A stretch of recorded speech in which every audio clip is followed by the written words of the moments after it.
The month of March has been very good to silver. In fact, we very well could continue to see silver prices rise in the coming months, but that does not mean that we are immune from a very large pullback in price. And that's what I want to talk about in this video as we explore.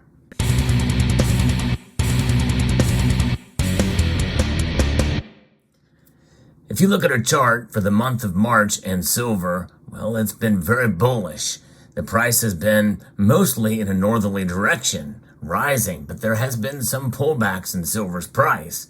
I think the longer we go with silver staying above the $24.50 mark, the more likely that we may see 26 rather than see $24 silver. But that's based off of some technical analysis that I've read. You know, we kind of have a wedge pattern in both metals when you look at the charts, and that leads to the sentiment that more than likely silver's price is going to continue in that direction. It's wedging it in that frame rate here. But we have to look at a couple of different factors here, like reactions to treasury yields, inflation, and what the forecast could be. But make no mistake, we have been burned time and time again when we get too excited about silver's price. In fact, that's something I've been reminding folks in pretty much every video that I've done talking about silver and all of the fundamentals and the supply-demand situation that we find ourselves in, especially in India, that are bullish for silver's price. I think a lot of those things we have to keep in mind are our outlooks for silver down the road. In other words, the medium term, not necessarily long term, because demand can fluctuate from year to year. But one thing is for sure, that the silver market is an ever evolving door, a revolving door. In other words, we see supply and demand, we see the COMEX stockpiles come and go, LBMA, all of these things can oscillate and have an impact on the price. They will mine more silver. Silver is being pulled out of the ground, mostly as a byproduct of other metals. Of course, a lot of that is in relation to where the state of the economy is. You know, recessionary forces that come into play means there's going to be less demand for zinc, copper, lead, those other metals from which silver is mined as a byproduct. But silver, overall, in general, as a metal, it's proven itself over the long course of history. And that is the big thing that I want to point out when we talk about the markets. Well, we know that silver is a metal that will preserve your wealth during that long course of time. And I think that's exciting because it doesn't really matter essentially what the price does. You know, on any given month, people forget about that unless it's a massive move in one direction or another, like what we saw in March of 2020. Silver fell below $12 an ounce. I remember it well. It was a dramatic moment. But did that change the fundamentals for silver? No.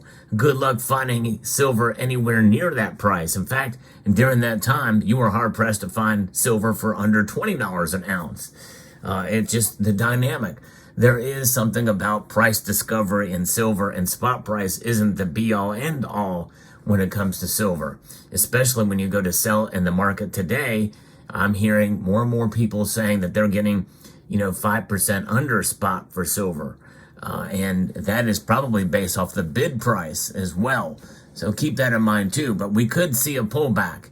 When we think about the treasury yields, we see the broader market reaction is contained. The U.S. Treasury yields and the dollar index have been showing some mixed responses as of late. And we saw the yields climbing and affecting the attractiveness of non-yielding assets like silver. So when the treasury yields are affected, and then it's going to kind of really send silver in an upwards direction. And that's the thing a lot of people have to understand. It's not just a dollar index, it's the yields on the treasuries notes. Now we know that the Federal Reserve has been watching the trends against its 2% target for inflation, and the stance really does directly affect the silver markets. And we've seen with what Jerome Powell has recently said about a potential near future rate cut, And that's contributing to market stability, have led to cautious trading in silver as investors weigh the implications for precious metals in general, according to FX Empire. Now, also what Jerome Powell has been saying about the banks, that there are going to be more bank failures, smaller bank failures, but I think he's preparing us for what's coming. So hopefully the markets don't panic when this does occur, because largely it means that, of course, according to him, saying that, it's based off of a commercial real estate market, but those are affected by larger banks as well. So you have to keep that in mind. But he's trying to prepare us, and so that the markets don't panic, which means that if they do follow what he is saying, that silver prices may not be affected as much as people think. And there could be other factors that could come into that could lead to a pullback in silver's price. And that's going to have a lot of people discouraged. But let's get into what's the forecast is for what's going to be happening, what the Federal Reserve is going to do. Because I think this is what's going to lead to potential great silver pullback. And it may not happen until later this year, which flies in the face of what I've been saying, that silver could reach $28 an ounce. It may not get there. So market reactions to the latest data, a moderate correction in silver prices could be on the horizon. And the downside target could be pegged between the mid-23 range or a little bit less. The market's limited reaction to inflation data and Powell's comments on disinflation suggest a potential support level for silver, thereby limiting its downside risk in the short term. This scenario offers a relatively stable outlook for silver investors, albeit with a cautious eye on upcoming economic indicators. And silver may face some correction due to inflation data and federal policy expectations, but its downside seems limited. So therefore, we could likely see now, instead of $22.50 an ounce being the support level for silver that I've talked about in the past, it may be in the low to mid 23 range. That's actually good news, because at least we've got something that is in the realm of outside of where we were on a regular basis, but that could be the bottom of the great silver pullback that we could see down the pike. What's going to lead to this great silver pullback? I think it's a potential, and I've discussed this in a previous video. It's the potential that the Federal Reserve may not cut rates at all in 2024. That means that it will buoy up the strength of the dollar through that course of time, and the Federal Reserve will likely be successful in threading the needle on the economy, whereas inflation is going to remain stubborn, so keep rates high to put pressure on inflation. And I think that they can squeak by at the low 3% level as essentially their temporary target, if you will, leaving rates unchanged, not raising interest rates, because that would be very bad, but leaving them where they are at, defying market expectations.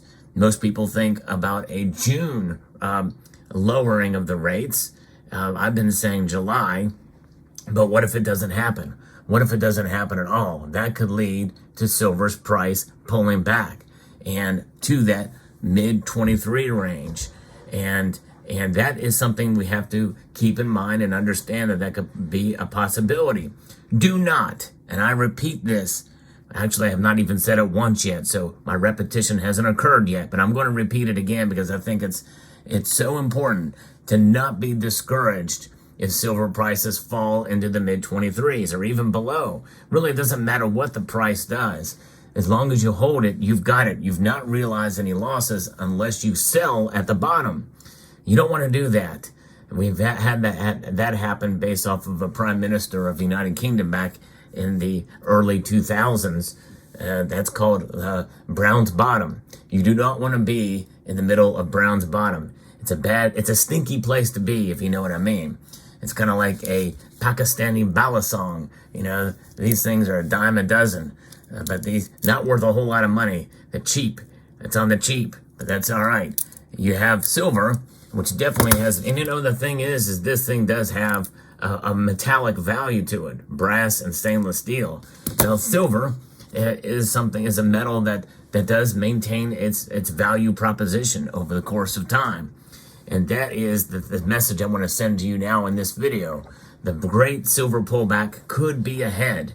Now, every Sunday night, I do a market watch.